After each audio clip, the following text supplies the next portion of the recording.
Hi, good morning everyone. Do you know that good sunscreen can prevent sunburn, reduce your risk of getting skin cancer, and help prevent early signs of skin aging? While ineffective sunscreens can harm your skin, we encounter sunlight whenever we go outside. The time we spend with sunlight is probably longer than the time we spend with any friend. While we are enjoying the sunshine with other friends, it is crucial to keep in mind that you have to keep your skin protected by the sunscreen. I can educate you on how to select a sunscreen suitable for yourself. How many of you believe that sunscreen only needs to protect you from ultraviolet light, since other light will not damage your skin? That belief is in fact ineffect. To explain that, we shall dive into how many ways the sunscreen could protect you from in order to be effective. The scale of spectrum is the first factor I will discuss. The scale of spectrum refers to the number of rays that sunscreen can block. There are many types of ultraviolet rays. Among them, ultraviolet A and B are the most harmful rays to our skin. According to the American Academy of Dermatology Association, long-term exposure to these types of ultraviolet can cause cancer.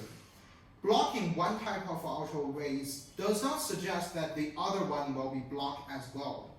It is important to check whether the sunscreen is labeled as broad spectrum. This label suggests that it blocks all ultraviolet rays damaging the skin. Sunscreens without this label is ineffective in protecting sunlight from damaging skin. While choosing the sunscreen with broad spectrum is crucial, the protection is still ineffective if the sun protection factor is low. The sun protection factor refers to it's defined as how well the sunscreen protects you from sun radiation. There is no apparent difference between sunscreens with SPF 30 and 40. According to research, sunscreens with SPF 70 and above add additional clinic benefits when applied by the customers. Sunscreens with SPF 70 or higher is adequate to protect the skin from sunburn.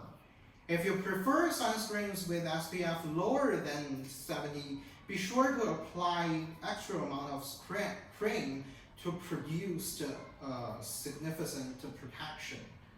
Not only does the sun protection factor determine whether the sunscreens are effective, but the water resistance also determines the effectiveness of sunscreens. The water resistance is the third factor I will discuss. The water resistance indicates how long sunscreens will keep effective after swimming or sweating. Water resistant sunscreens can hold up to 40 or 80 minutes after swimming or sweating. People sweat every day, every second, even if they do not notice. Even if a person does not intend to come into contact with water, the effectivity of sunscreens without waterproofing keep decreasing as the person naturally sweats. Applying waterproof sunscreens can resolve these problems immediately. I have told you everything you need to select a good sunscreen. Let's start a quick review to help you memorize the important stuffs. The three things you need to check when purchasing sunscreens are whether it is labeled as broad spectrum, whether its SPF is higher than 70%, and whether it is waterproof. Skin health is vital to everybody, as everyone is constantly exposed to the sunlight.